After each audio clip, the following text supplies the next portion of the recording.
Yo, selamat pagi buat kawan-kawan saya, pemuda-pemuda Nias yang begitu semangat untuk memperhatikan daerah kita, khususnya Kepulauan Nias yang 4 kabupaten, 1 kota madya.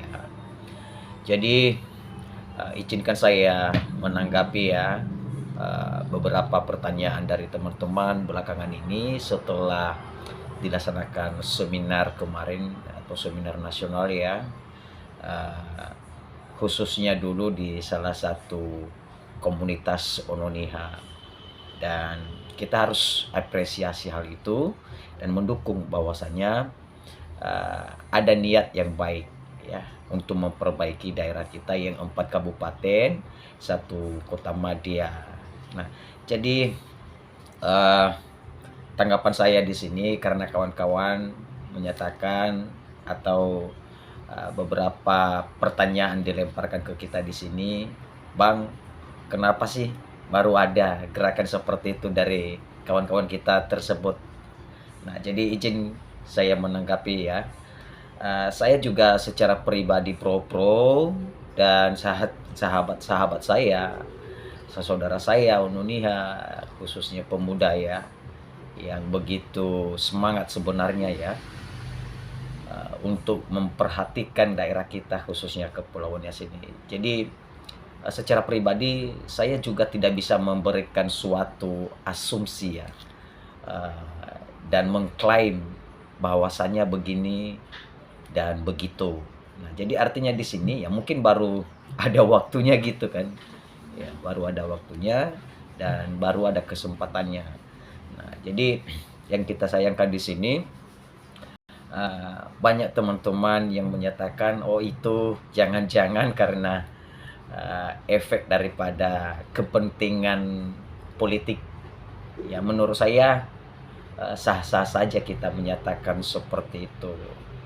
Ya sah-sah saja. Jadi hanya saya mengambil satu sisi positif di sini adalah memanfaatkan situasi demokrasi atau situasi politik saat ini untuk mengambil satu momen ya bagi orang-orang yang akan mencalonkan diri di khususnya dulu kepala daerah tingkat Kepulauan Nias ini.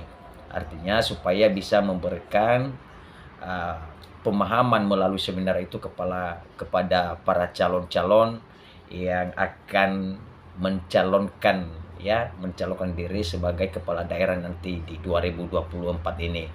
Nah, jadi di sisi lain juga saya berpikir begini. Sebenarnya kalau memang tadi uh, tidak ada sesuatu hal di balik itu, tentunya selama 10 tahun itu pasti kita sudah tahu seperti apa gebrakan yang dilakukan. Karena sementara uh, kita sudah melihat semuanya bahwasanya sudah adakan panitia, ya sudah adakan panitia yang sudah dibentuk, dan itu juga sudah menjabat ya atau bekerja selama 10 tahun dan sama juga tidak ada hasil ya, walaupun saat ini sudah mentok ya karena masalah moratorium katanya, makanya Kepulauan Nias itu tidak bisa dijadikan salah satu atau sebuah provinsi baru yang melalui otonom daerah baru. Nah, jadi menurut kami di sini sebenarnya kalau gebrakan ini tadinya maunya dilakukan pada momen-momen tersebut ya, pada saat perjuangan selama 10 tahun itu ya, bukan di masa ini, tentunya bisa kita yakinkan bahwasannya akan menjadi salah satu prioritas utama. Nah, kenapa saya menyatakan seperti itu? Karena kalau kita lihat saat ini sepertinya kita sudah kehilangan momen dan tidak ada lagi artinya. Ya, tidak ada lagi artinya. Kenapa? Karena di peralihan kepemimpinan negara pada saat ini belum tentu sama dengan seperti Joko Widodo. Ya, belum tentu. Kita harus garis bawahi itu. Belum tentu sama. Ya. Dan kalau kita juga lihat secara sistematis, itu tokoh-tokoh Ononiha di tingkat pemerintah khususnya di pusat itu sepertinya sudah kehilangan kesempatan lagi untuk menyampaikan dan menyuarakan hal ini di di tingkat pusat atau di tingkat nasional ya. Baik secara DPR RI gitu kan, di kementerian juga gitu. Jadi Ononiha sudah nggak ada lagi di sananya ya. Jadi ini yang saya khawatirkan di sini adalah tapi semoga saja ya tidak terjadi ya, seperti persepsi saya ini. Ini persepsi secara pribadi ya. Kalau salah nanti ya biar kembali ke saya, tapi kalau benar dan itu pemahaman kita bersama-sama ya secara publik. Jadi menurut saya di sini yang saya khawatirkan adalah jangan-jangan juga nanti isu atau momen ini akan dijadikan sebuah alat. Ya, jadi alat yang kita maksud di sini adalah untuk mendapatkan sebuah jabatan gitu ya. Sebuah nama gitu. Karena kita lihat indikasinya ini kalau memang itu tujuannya untuk mengarah bagaimana supaya diupayakan Kepulauan Nias itu menjadi satu provinsi pada tahun ini, tentunya harus dilibatkan panitia yang sudah dibentuk. Nah, jadi bukan dalam arti saya berpihak kepada BPPPKN saat ini dan membenci ormas atau organisasi kemasyarakatan khususnya kalangan Ononiha dulu yang tertua. Jadi bukan dalam arti saya membenci mereka, enggak. Tapi yang kita inginkan di sini adalah adanya kolaborasi, gitu loh. Karena kalau kita lihat secara fungsinya saat ini, tentunya yang lebih ditahu oleh pemerintah pusat adalah panitianya, itu panitianya dong. Karena itu tadi yang bergerak ya dan berjalan terus bagaimana supaya hasil ini bisa ada wujudnya gitu, yang menjalin komunikasi di berbagai lembaga gitu.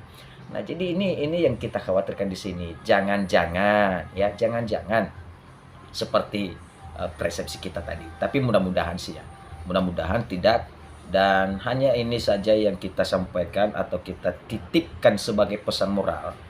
Ya, ini seharusnya tadi kawan-kawan yang saat ini sedang berapi-api semangatnya, ya kenapa dilupakan panitia-panitia itu? Gitu kan? Kenapa dilupakan? Gitu. Dan kenapa selama Jokowi itu berkunjung di Kepulauan Nias beberapa kali di tahun-tahun yang lalu, kenapa tidak ada semangat seperti itu untuk disampaikan? Gitu. Makanya saya bilang sebenarnya kita di sini sudah kehilangan momen lagi. Ya. Kita sudah kekalahan di situ. Kita sudah kalah dari situ. Ya. Belum perang, tapi kita sudah kalah. Gitu. Walaupun dulunya ada perjuangan, tapi karena masing-masing ini tadi saling mempertahankan nama, jabatan, kedudukan, ego. Nah, di sini letaknya kesalahan kita. Ya, akhirnya walaupun sudah dibentuk panitia, tapi hari ini atau sampai hari ini tidak ada wujud yang jelas ya, gitu. Ya, jadi artinya ngambang semuanya. Yang ngambang walaupun sedikit ada poin penting di situ, katanya ada moratorium. Nah, itu yang menjadi penghalang buat kita. Nah, jadi kalau sekarang dipicu oleh kegiatan-kegiatan teman-teman kita ya, menurut mereka akan digaungkan soal masalah pariwisata. Nah, tentunya juga di sini harus kita pandai-pandai berpikir, itu pariwisata kita seperti apa dulu coba ya kan? Seperti apa infrastrukturnya gitu. Kalau tidak benar itu infrastrukturnya, bagaimana itu bisa maju ya, dikategorikan sebagai pembangunan daerah itu pariwisata atau sebuah pariwisata. Ini pentingnya kita loh harus ada kolaborasi semuanya. Jadi mungkin seperti itu pendapat saya, dan mudah-mudahan kawan-kawan yang menonton video ini bisa memberikan edukasi lewat komentar nanti. Selamat beraktivitas, Tuhan Yesus memberkati.